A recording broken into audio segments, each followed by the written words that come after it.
오늘의 말씀은요, 온전하기 위해 필요한 은혜입니다. 마태복음 4장 24절과 5장 6절에 있는 말씀인데 같이 한번 읽겠습니다. 소문이 온 수리아에 퍼진지라 사람들이 모든 앓는 자 곧 각종 병에 걸려서 고통당하는 자 귀신 들린 자 간질하는 자 중풍병자들을 데려오니 그들을 고치시더라. 갈릴리와 데가볼리와 예루살렘의 유대와 요단강 건너편에서 수많은 무리가 따르니라. 예수께서 무리를 보시고 산에 올라가 앉으시니 제자들이 나아온지라. 입을 열어 가르쳐 이르시되 심령이 가난한 자는 복이 있나니 천국이 그들의 것이며 애통하는 자는 복이 있나니 그들이 위로를 받을 것이며 온유한 자는 복이 있나니 그들이 땅을 기업으로 받을 것이며 의에 줄이고 목마른 자는 복이 있나니 그들이 배부를 것이며. 네, 예수님께서 기적을 베푸시니까 사람들이 큰 무리를 지어서 예수님 쫓아갔어요. 근데 잘 보시기 바랍니다. 여러분 한번 상상해 보세요. 예수님이 서 있는데 수많은 사람들이 어떤 사람들이었다라고 성경은 기록하고 있어요. 각종 병에 걸려서 고통당하는 자, 귀신 들린 자, 간질하는 자, 중풍병자들을 데려오니 이렇게 얘기하고 있습니다. 온전한 사람이 있습니까? 예수님이 두 눈앞에 보셨던 것은 온갖 세상의 고통과 신음소리에 있는 사람들이 예수님 앞에 쓴 것입니다. 치유하신 거 보고요. 언어에 보니까 뭐라고 적혀있냐면 2절에 보시면 입을 열어 가르쳐 이르시되, 이게 뭐라고 적혀있냐면 큰 결심을 하고 심오하게 예수님께서 말씀하셨다 이렇게 얘기하고 있어요. 깊이 생각하시고 큰 결심을 하시면서 말씀하셨대요. 이 사람들에게 왜 이렇게 말씀하셨을까? 뭔가를 중요한 말씀을 하시기를 원해서 말씀하셨다는 것입니다. 여기 3절에 보면은 심령이 가난한 자는 복이 있나니 천국이 그들 것이며 이렇게 시작합니다. 이 가난한 자가 뭐라고 적혀있냐면 내가 하나님을 믿음으로 스스로 고통과 가난을 받아들인 자라고 적혀 있어요. 여기 내용이 이게 쭉 내용이 뭐냐면요. 전체적인 내용이 다 보니까 무엇이냐면 내가 예수님 믿기로 하고 하나님 믿기로 결심해서 고통당하고 억울한 일 당하는 그런 사람들에게 예수님이 하시는 말씀이었다는 사실이에요. 우리가 예수님을 찾아서 왔을 때 우리가 고통당하고 어려운 일 당하고 우리의 삶 속에 어떤 문제 속에서 예수님을 통해 나아간다면 주님께서 뭐라고 약속하시냐면 축복을 주시겠다고 말씀하십니다. 근데 축복이 다시 보면요, 가난한 자는 복이 있나니 천국이 그들 것이며 라고 하셨던 이 말이 현재 시제입니다. 바로 지금 너희들이 하늘 시민이다라고 시작합니다. 여기 이 말씀 속에서 예수님을 믿는 신앙에 대해서 같이 좀 나누려고 합니다. 어떻게 하는 신앙이 우리에게 필요한 것일까요? 오늘 아까 처음 얘기했던 것과 오늘 이 성경절은 연결이 됩니다. 우리가 많은 것들을 듣고 좋은 것들을 먹고 많은 것들을 하고 있지만 실제로 우리 신앙에서 정말 필요한 것은 예수님을 제외한 어떤 것들도 우리를 변화시키거나 실제로는 축복을 주지 않습니다. 느헤미야서 13장 4절과 11절을 보니까요, 성전이 완전히 망가지고 회수했었을 때 잠깐 느헤미야가 바빠가지고 다시 다리를 비우는 사이에 있었던 일에 대한 성경절입니다. 느헤미야가 잠시 다른 일을 하고 있었을 때 무슨 일이 있었다고 성경은 얘기하고 있냐면 제사장 알레아십이 이방인인 도비아를 결혼한 거예요. 실은요, 이 두 집안이요. 하나님께서 이 출애굽에서 이 민족을 몰살하라고 했는데 몰살하지 않았거든요. 이 민족과 혼인을 맺고 그러한 가운데서 무슨 일이 벌어졌냐면 이 제사장이 하나님의 성전 기물과 11금을 놓는 그곳을 다 11금이고 뭔가 다 성전 기물을 뺀 다음에 도비한테 여기 들어가 살라고 얘기한 거예요. 그 일이 벌어지자 모든 종교적인 그리고 신앙이 무너지기 시작했고 사람들이 신앙이 또 멀어지고 하나님께 헌금을 드리지 않고 하나님에 대한 뜨거움이 사라지기 시작했습니다. 여러분, 이 부분에 대해서 이 선지자와 왕은 뭐라고 얘기하고 있냐면 느헤미야가 가마가 한동안 물러갔을 때 여호와를 떠나는 사람들이 많았다. 느헤미야는 바사로 돌아갔다. 느헤미야가 예루살렘에 있지 않는 동안 죄악은 소리 없이 들어와 온 민족을 그르치려고 위협하였다. 잠깐의 방심이, 우리의 잠깐의 신앙적 방심이 우리의 신앙 전체의 근간을 흔들 수 있다는 사실을 얘기하고 있다는 사실입니다. 저와 여러분들이 뜨겁고 하나님 잘 믿었지만 잠깐 잘 되고 방심하고 우리가 하나님의 말씀을 소홀히 여긴다면 그때가 우리의 신앙의 큰 위기라는 사실을 잊지 마시기 바라겠습니다. 오늘날도 우리가 이 이 느헤미야 시대와 마찬가지로 이런 위험에 처할 수 있습니다. 그럴 때 우리는 한치도 물러서지 마시며 하나님의 말씀을 굳건히 잡으시길 바라겠습니다. 이때 느헤미야 당시가 성전 벽을 세우는 복원하는 작업을 하고 있었을 때입니다. 마찬가지로 우리 재림교인들은 우리가 이제 점차 이제 12월 중순을 가지만 여러분의 하나님의 성전의 기초를 다시 한번 튼튼히 세우시기를 간곡히 부탁드리겠습니다. 제가 종종요 이 우리 그리스도인의 재림교인의 신앙 속에서 싸우고 있는 투쟁이 좀 있습니다. 이게 뭐냐면요, 완전주의입니다. 제가 예전에 한번 설교를 한 적이 있었지만은 한번 좀 같이 좀 더 나누고 또 이 부분을 함께 얘기를 나누기를 원합니다. 여러분 이분이 누군지 아십니까? 지금 사진에 나오시는 분이요, 앤드리어슨이라는 분이에요. 여러분들 태어나기 전에 계셨습니다. 근데 앤드리어슨이 뭘 얘기했냐면 이제 완전주의에 대해서 얘기했어요. 뭐냐면 우리가 마지막 때까지 우리가 어떻게 살아야 되냐면 완전하게 하나님 계명을 잘 지키고 살아야 된다. 근데 왜 이게 문제가 됐을까? 이분이 이것 때문에 나중에 파면당했습니다. 거의 돌아가시기 전에 복직되시고 그렇게 됐어요. 근데 이분의 영향 때문에 실은 굉장히 재림교회에 큰 파동이 일어났습니다. 근데 이제 이 주장을 한번 들어보겠습니다. 앤드리어슨이 뭐라고 주장했냐면 우리가 완전해질 수 있다고 얘기했는데 왜 어떻게 완전해질 수 있다고 얘기했냐면, 그러니까 앤드리어슨 주장은 우리가 마지막 세대의 마지막 시대 사람인데 마지막 세대는 예수님의 중보 없이 서야 되기 때문에 우리가 예수님 없어도 완전해져야 된다라고 얘기합니다. 그 말의 뜻은 죄 없이 설 수 있다라고 얘기하는 거죠. 그렇다면 어떻게 죄 없이 서냐라는 얘기를 이제 펼치는데 여기서부터 잘못된 해석입니다. 죄 없이 쓴다란 말이 실은 성경하고 맞지가 않습니다. 근데 그 완전히 무엇인지 우리는 다시 알아야 되는데 앤드리어스는 그거를 껴맞추기 위해서 뭐라고 얘기했냐면 예수님의 인성이 타락한 인간의 인성을 취하셨기 때문에 우리도 타락한 인간이지만 예수님처럼 될 수 있다라고 주장합니다. 우리 재림교회 헤페스톨계 신학은 뭐냐면 주님께서는 우리의 인간으로 오시긴 했지만 타락한 인성을 취하지는 않으셨다. 왜 그렇습니까? 우리의 인간이지만 죄는 없으시니라고 성경은 기록했기 때문입니다. 이게 왜 위험한 것일까요? 바로 예수님과 가장 많이 싸웠던 바리새인의 모습이 거기에 나타나기 때문입니다. 바리새인이 율법으로는 완벽하게 지켰다라고 성경은 기록하고 실은 사도 바울도 뭐라고 했냐면 자신이 율법으로서는 이 행함에서는 완전하다고 얘기했습니다. 그런데 무엇이 예수님께서 실망스럽고 예수님께서 그들을 꾸짖으셨던 이유가 무엇이었습니까? 열매였습니다. 여기 베드로후서 1장 8절에 뭐라고 적혀있냐면 열매 없는 자가 되지 말라라고 얘기하고 있습니다. 예수님께서 이 무화과 나무 열매를 맺지 않았던 그것을 꾸짖으셨을 때 예수님 무엇 때문에 꾸짖으셨냐면 무성한 잎은 있었지만 뭐가 없었습니까?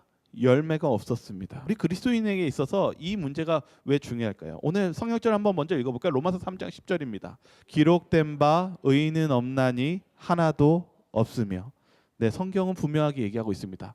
의인은 하나도 없다라는 사실입니다. 예수님께서 우리에게 어떤 사람이 하나님께 가고 구원받는 백성이 어떠한 모습인지에 대해서 열매로서 표현해 주셨습니다. 마태복음 12장 33절에 이렇게 기록하고 있습니다. 한번 같이 한번 읽어볼까요? 나무도 좋고 열매도 좋다 하든지 나무도 좋지 않고 열매도 좋지 않다 하든지 하라.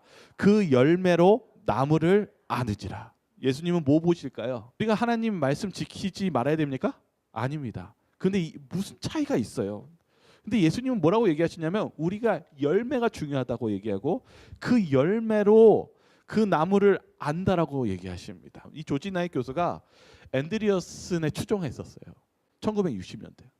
이 조지 나이트 교수는 굉장히 유명한 교수입니다. 우리 재림교회에서 정말 좋은 석학이고 박사신데, 근데 이 조지 나이트 교수가 앤드리어슨을 따라가다가 깨달은 게 있었어요. 여러분, 저도 실은 지금 오늘날 있었을 때 완전주의를 따라하시거나 이렇게 지향하시는 분들을 제가 예전에 한번 만났다고 그랬었잖아요.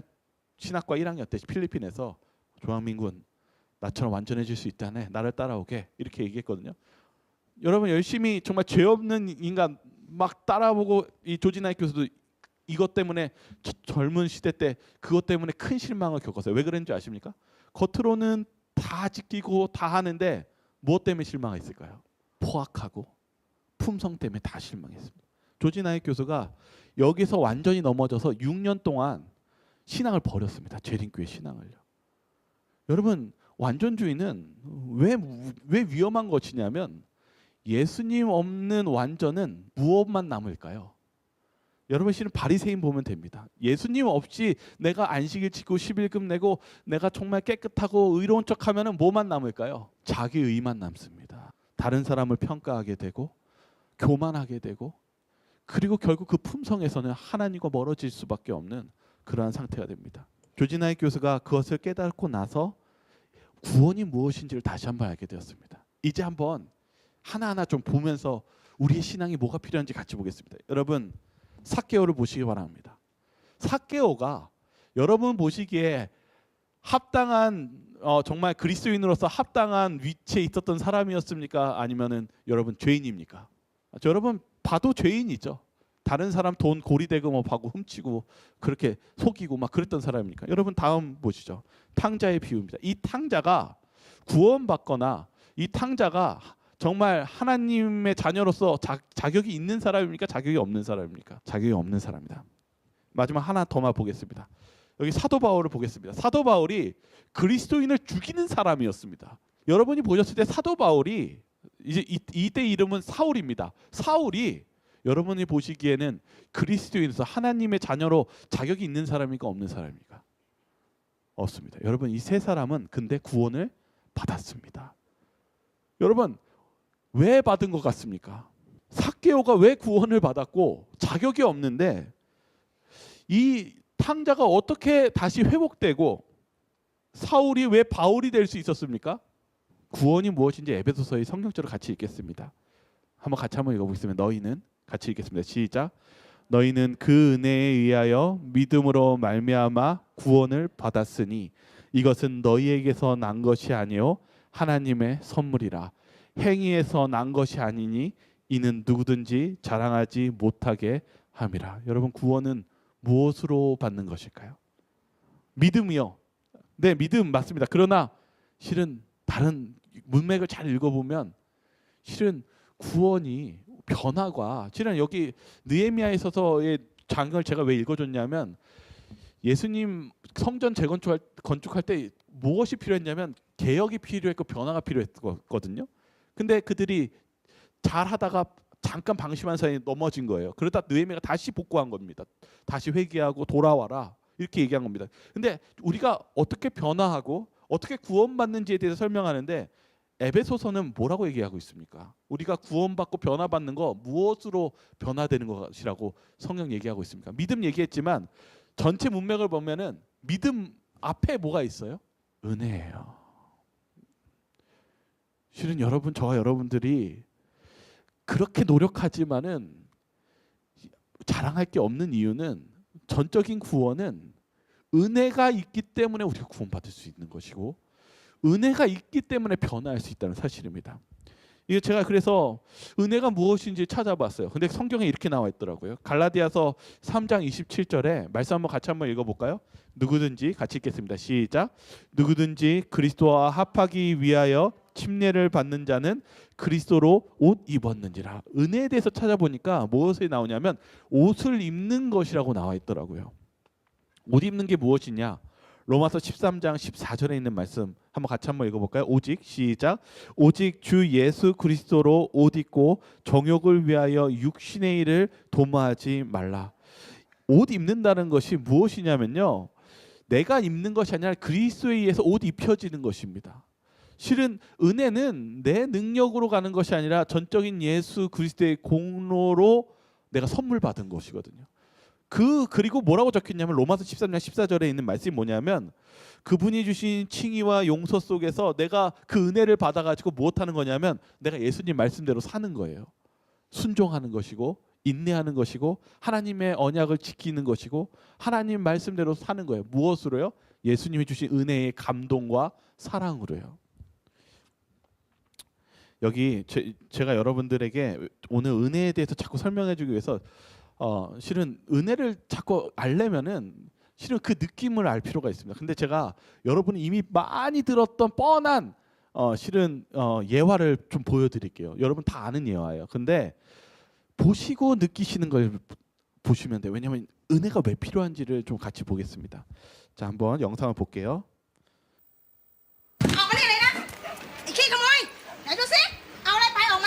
เอาไปทำอะไรเนี่ยฮะถามว่าเอาไปทำอะไรเอาไปให้แม่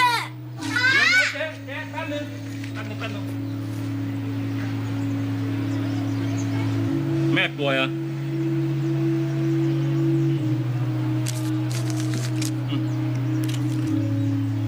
อย่าทำอย่างนี้อีกนะ หมวยเกาเหลา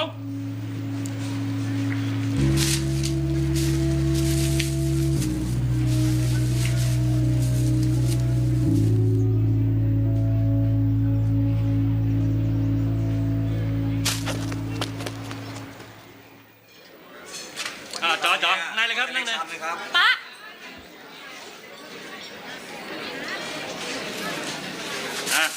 จัดไปอ้าวสั่งมาเร็วต่ออะไร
네, 너무 뻔한 이야기죠.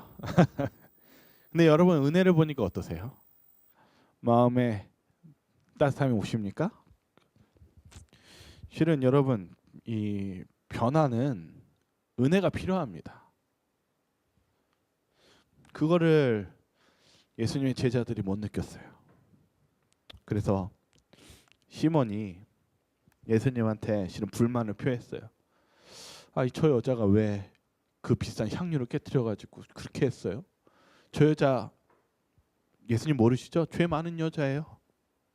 그러자 예수님이 뭐라고 말씀하셨냐면 누가복음 7장 45절에 이 빚진 자에 대해서 얘기해요. 10,000달란트 빚진 자, 100만 데나리온 빚진 자. 뭐 제가 돈으로 치자면 10,000달란트는 뭐 40조, 50조가 넘는 이 사람이 갚을 수 없는 금액이고요. 100데나리온은 1년 한 1,000만 원, 100일치 임금입니다. 그러니까 한 1,000만 원에서 2,000만 원 사이입니다. 그러면서 얘기하는 것입니다. 이거 하면서 예수님이 뭐라고 얘기하냐면 갚을 것이 없음으로 둘 다 탕감하여 줬으니 둘 중에 누가 그를 더 사랑하겠느냐? 예수님이 질문하십니다. 빚진 자에 대한 얘기하면서 너는 생각했을 때 둘 중에 누가 더 나를 사랑할 것 같냐라고 얘기합니다. 이거 보시죠. 43절에 있는 말씀 같이 한번 읽어보시겠어요? 시몬이 같이 읽겠습니다. 시작. 시몬이 대답하여 이르되 내 생각에는 많이 탕감함을 받은 자니이다.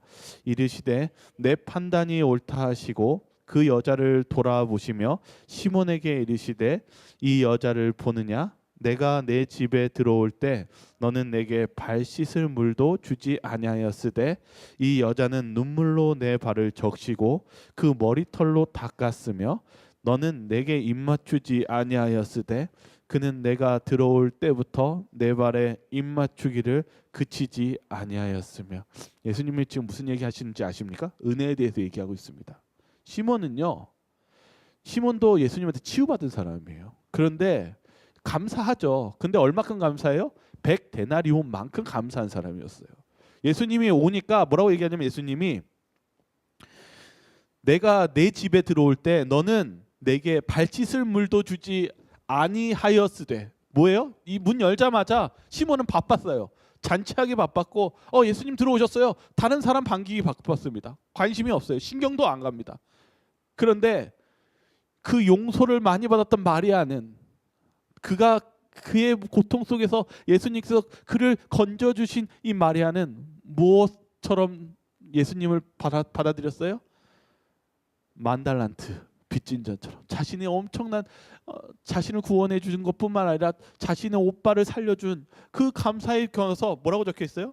뭐라고 적혀 있습니까? 그녀는 내가 들어올 때부터 내 발에 입 맞추기를 그치지 아니하였다라고 기록되어 있습니다. 여러분 저희 신앙이요.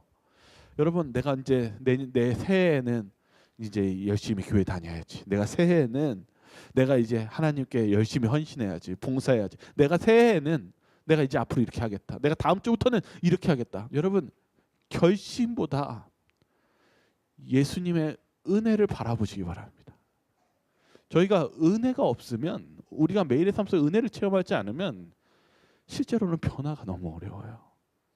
그리고 예수님이 말하는 이 품성의 변화는 내 힘으로 하는 것이 아니라 매일의 예수님의 십자가를 바라보며 그 은혜를 체험하는 것에서 진정한 변화와 행동이 나타나게 되어 있습니다. 이 실제 있는 재림교회에 있는 사건이 있는데요. 이 파멜이라는 목사님, 남의 목사님이에요. 이 파멜이라는 목사님이 이제 새로운 교회로 발령지를 간 거예요. 근데 갔는데 거기에 무시무시한 밀리라는 집사님이 계셨어요. 이 밀리라는 집사님이 이 교회를 거의 막 다 이분이 돈이 많으시고 뭐 해서 컨트롤하고 있어. 이 밀리 집사님이 파멜 목사님한테 뭐라고 얘기했냐면 목사님, 제가 예스하면 예스고 노하면 노이니까 제가 마음에 안 들면 목사님은 그 다 내년에는 딴 데로 갈 수 있습니다. 이렇게 얘기한 거예요. 이 파멜 목사님이 너무 기분이 안 좋아서 뭐라고 했냐면 집사님, 하나님이 정하시면 가는 것이고 하나님이 보내지 않으면 집사님도 떠날 수 있습니다. 이렇게 얘기한 거예요. 둘이 이제 싸움이 붙었어요. 그래가지고 싸움이 붙어가지고 완전 교회가 엉망진창이 다 되었습니다. 그런데 밀리 집사님이 그만 실은 병을 얻고 쓰러져 버린 거예요. 사모님, 이 파멜 목사님이 병원을 안 가요. 사모님이 얘기합니다. 목사님, 당신이 그래도 밀리 집사님 꽃 들고 병문안 가야 되는 거 아닙니까? 목사님 뭐라 했냐면 너 가기 싫다고. 나를 그렇게 미워하는데 내가 가야 되겠냐고. 그러니까 밀리 집사님이 하나님의 사랑처럼 목사님은 그를 용서해 주시고 사랑해 주셔야죠 하면서 꽃을 준비해 가지고 목사님 준 거예요. 파멜 목사님이 하기 싫었는데 꽃 주니까 또 믿고 그냥 갔어요. 가자마자 문을 딱 열는데 어떤 일이 벌어졌어요?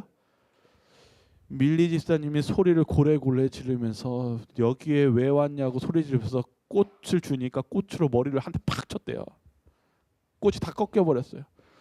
파멜 목사님이 너무 화가 나니까 집에 왔는데 꺾인 꽃을 가지면서 씩씩거리면서 아내에게, 사모님에게 이거 보라고, 왜 이렇게 나한테 이렇게 고통 주냐고. 가니까 나한테 꽃으로 머리를 쳐가지고 이렇게 됐다고 그러면서 하니까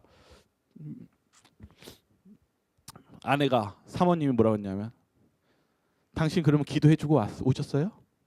기도 안 해주고 왔다고. 다시 가가지고 기도해주고 오라고.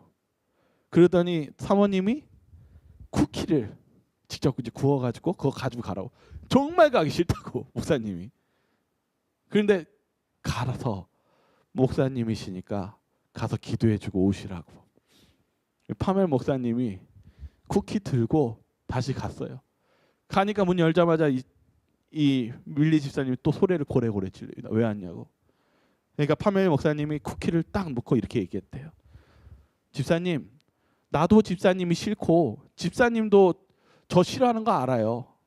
그러나 우리가 용서해주고 같이 기도해줘야 되는 게 제 일인 것 같고 그게 하나님께서 원하시는 것입니다. 그래서 그 자리에서 손잡고 기도했대요. 근데 그 밀리 집사님이 뭐라고 했냐면 제가 70몇 년을 살았는데 제가 처음으로 진짜 목사를 만났습니다. 그리고 그분이 용서를 구하시고 둘이 다시금 이분이 평온해지면서 이렇게 얘기했대요. 내가 실은 내 마음속에 깊은 죄가 있어가지고 죄가 있는데 목사님 제 죄를 위해서 기도해 주시겠습니까? 제가 이 죄는 용서받을 수 없다고 생각합니다. 그러니까 이 파멜 목사님 뭐라고 했냐면 하나님께서 용서 못할 죄는 없으십니다. 같이 기도합시다. 그 기도하시면서 눈물로 기도하시고 얼마 안 있다 돌아가셨어요. 여러분 이건 실제 이야기입니다. 여러분 은혜가 사람을 변화시킵니까? 여러분 은혜가 있어야 실은 변화가 있고 그리고 구원이 있습니다.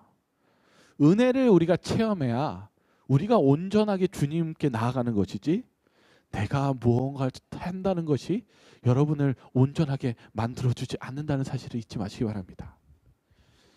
여기 요한복음 15장 12절에도 나와 있습니다. 내가 너희를 사랑한 것 같이 너희도 사랑하라. 그것이 주님이 주신 계명입니다.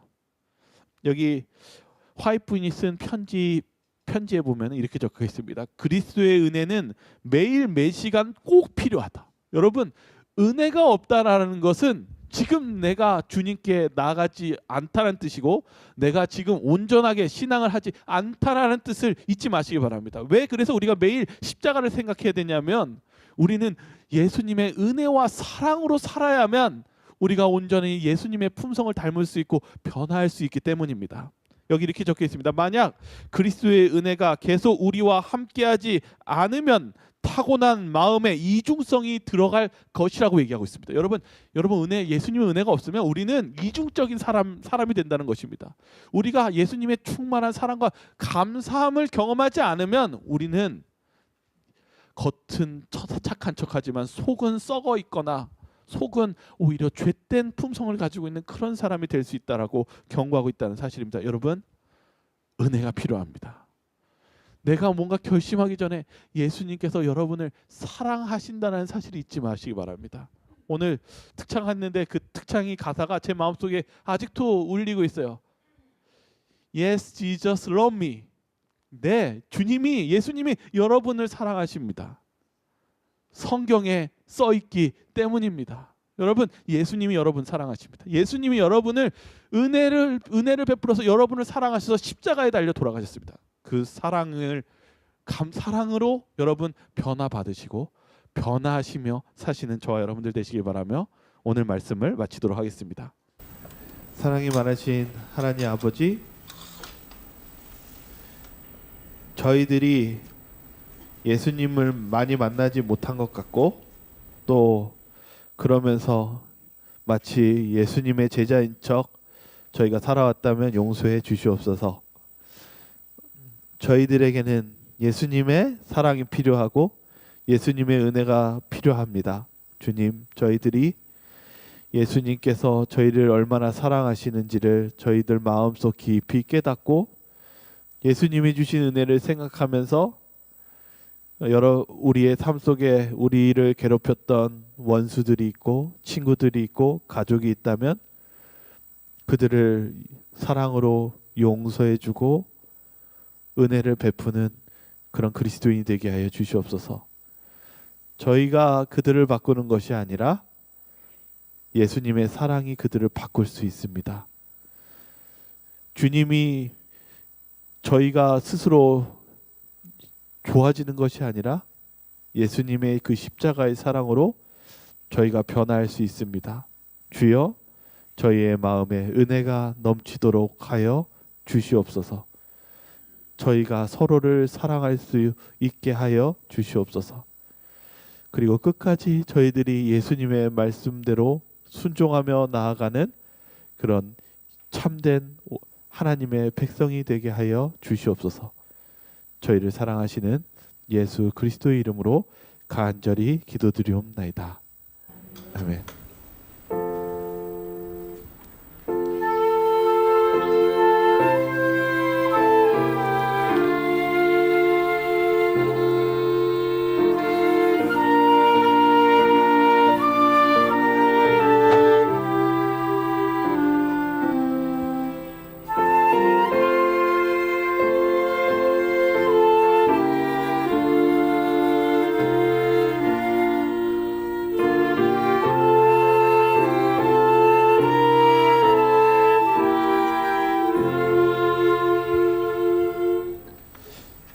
감사합니다. 오늘 행복한 안식이 되시고요. 저희는 다음 안식일에 찾아뵙도록 하겠습니다. 행복한 안식이 되시기 바랍니다.